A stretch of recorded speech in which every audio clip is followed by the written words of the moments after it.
সূরা আরাফের 179 নম্বর আয়াতে আল্লাহ বলেন উলাইকা কাল আনআম বাল হুম আদল।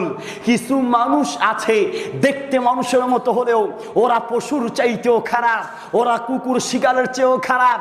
ও প্রিয় ভাই, কি দিয়ে বুঝাই এই আয়াতের বাস্তবতা? নতুন নতুন যুগে নতুন নতুন ভাবে দেখি। গত কিছুদিন আগে হাতির ঝিলে, গত কিছুদিন আগে ঢাকা শহরের মানুষ আপনারা জানেন, হাতির ঝিলে একটা পুরুষকে গলার ভিতরে শিকল লাগাইয়া একটা মেয়ে টানতেছে। আর ও মানব সৃষ্টি জগতের শ্রেষ্ঠ জীব মানুষ হওয়া সত্ত্বেও কুকুরের ভান ধরেছে। আল্লাহ বলে ও কুকুর নয়, ও কুকুরের চেয়ে আরো খারাপ, ঠিক না?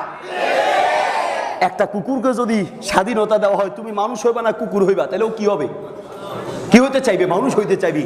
আর ও মানুষ হয়ে কুকুরের ভান ধরেছে। আমি ছিলাম না দেখা, নাহলে একটু জিগাইতাম বেটা। আর আমি, কুকুরের তো জামা কাপড় থাকে না, তুই তো ছোট্ট একটা রাখছস, তো এটাও রাখছস, এটাও ফুলটিয়ে যাও।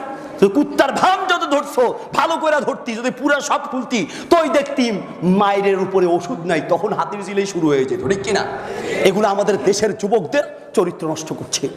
আমাদের দেশের যুবক আর যুবতীদেরকে এই ধরনের কিছু জিনিস দিয়ে এদের চরিত্র নষ্ট করছে। দেখবেন এগুলা দেখা দেখি অন্য রাস্তাতে শুরু করবে।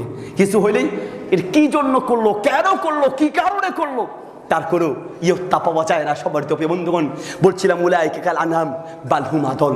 এই পৃথিবীতে কিছু মানুষ আছে দেখতে মানুষের মতো, কিন্তু তারা কি বুঝ জ্ঞানে পশুর চাইতেও খারাপ। তুমি একটা মানুষ, তুমি কি করে সে কুকুরের ভান ধরতে পারো? আবার শিকল লাগায়া তাও দিয়েছো এক মেয়ের হাত।